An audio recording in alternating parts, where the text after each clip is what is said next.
In the last week of October, 1961, two things happened in New York City that nobody connected at the time. A woman named Margaret Ludden took her last breath in a hospital bed after a long, quiet battle with cancer. And a 40-year-old actress from California walked into a television studio across town to play a word game on national television. The actress's name was Betty White. The dying woman's husband was the host of the show. His name was Allen Ludden. They did not know yet that they would lose almost 2 years of love because Betty White was too afraid to say yes. By the early 1960s, Allen Ludden was one of the most familiar faces in American television. He hosted a quiet, intelligent game show called Password, and he had been married to the same woman, Margaret McGloin, for almost 18 years. They had 3 children, a son, David, 2 daughters, Martha and Sarah. By all accounts, theirs had been a careful, decent, mid-century marriage. Then, in the late 1950s, Margaret was diagnosed. The cancer was slow, and it was cruel. By the time Betty White walked onto Allen's Password set as a celebrity guest, Margaret had only days left. Allen taped the episode that week. His wife died on October 30th, 1961. Betty White did not know any of this when she met Allen. She remembered him as warm, curious, a little manic in his enthusiasm. She liked him, but she was already wary of love. She had been married twice before, and both times the marriages had collapsed before they really began. She had a career, a quiet house in California, and a man she was casually dating. The last thing she wanted at 39 was another husband. And yet, in the years that followed, Betty would describe that week, that random meeting on a New York game show, set as the moment her real life began. She just did not let herself see it yet. By the spring of 1962, Allen Ludden was sleepwalking through his life. He worked. He went home to a quiet house. He raised 3 children who had just lost their mother. The grief did not lift. Friends worried he was disappearing into the work. Then a New York theater producer asked him to spend his summer in Maine, doing a small play in a small town. The producer cast Betty White opposite him without thinking too hard about it. He needed a recognizable name. She was a recognizable name. Neither of them knew when they said yes to the play that they were saying yes to each other. The summer of 1962 changed everything. Allen Ludden had been a widower for less than a year, and he was raising 3 grieving children alone. He took a job that summer in a small Maine town called Madison, performing in a stock theater production of a play called Critics' Choice. The producers cast a Los Angeles actress in the lead opposite him. Her name was Betty White. She brought her 2 dogs. He brought his 3 children. The cast and the families lived together at the Lakewood Theater for the run of the play, and somewhere in those long Maine nights, Allen Ludden fell completely hopelessly in love with the woman he had been working beside. There was a problem. Betty was already involved with another actor, a handsome leading man named Steve Cochran. Cochran was in the audience one night when Allen and Betty performed the play's climactic love scene. According to the theater's longtime manager, Allen knew exactly what he was doing. He held the kiss with Betty longer than the script called for. From his seat in the dark, Steve Cochran could be heard clearing his throat. Allen smiled into the kiss.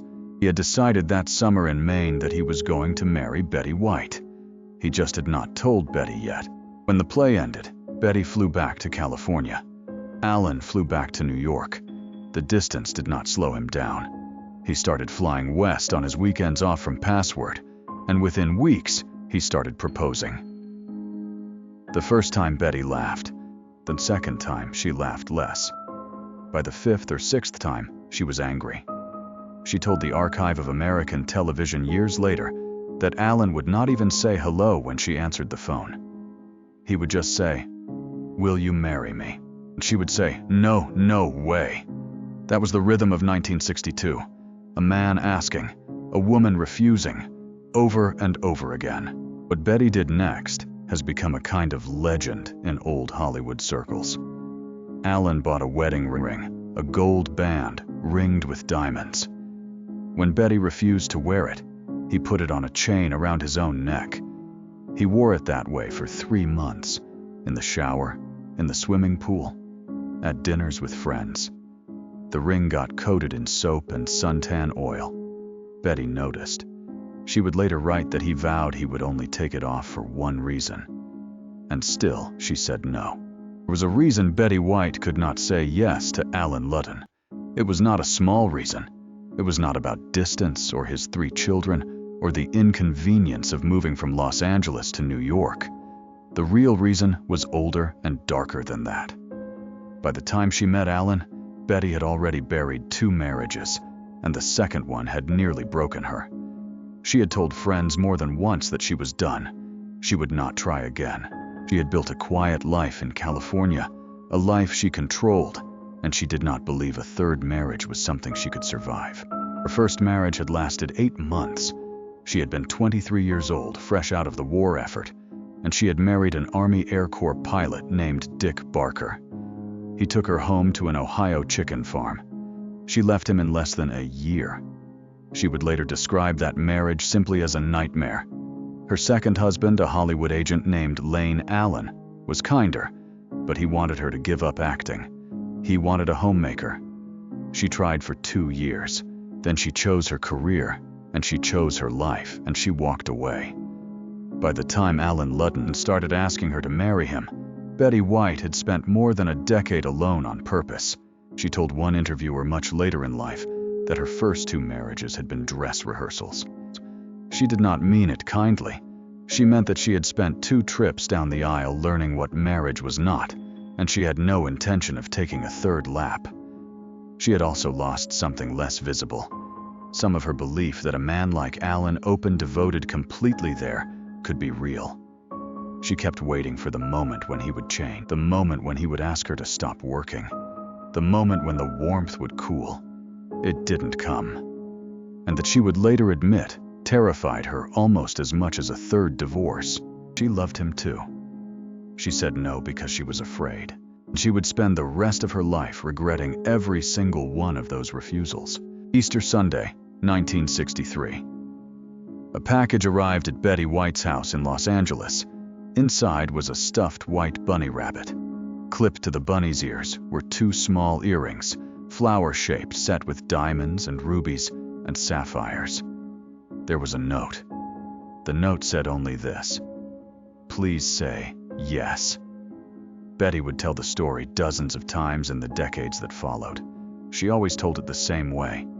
It was not the earrings that did it, she would say. It was the bunny. When Allen called that night, she did not say hello. She just said, yes. They were married 6 weeks later, on June 14, 1963, at the Sands Hotel in Las Vegas.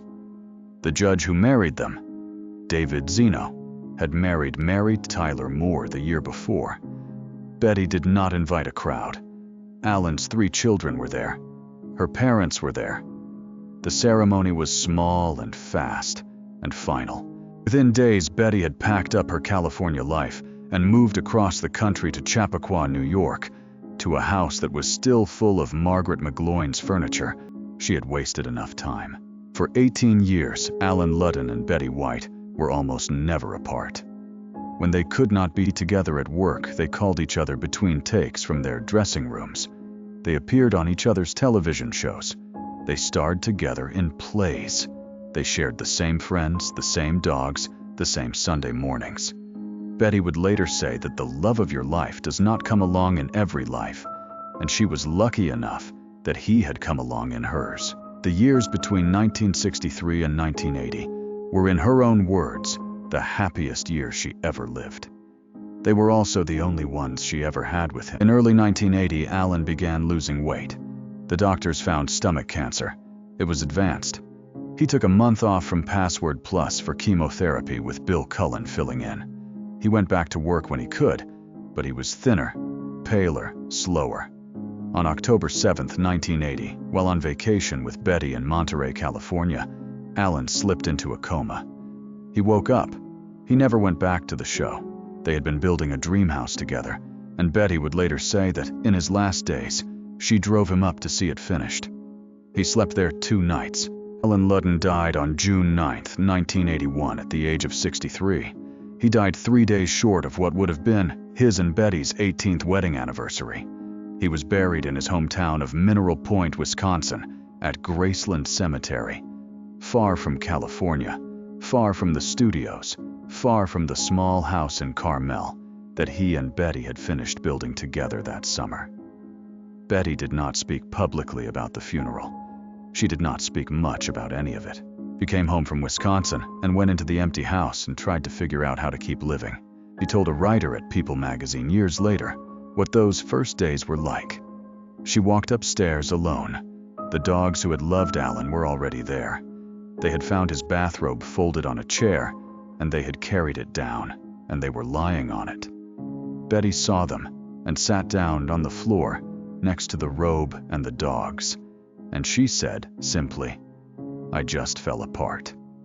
And we sat there together on the floor.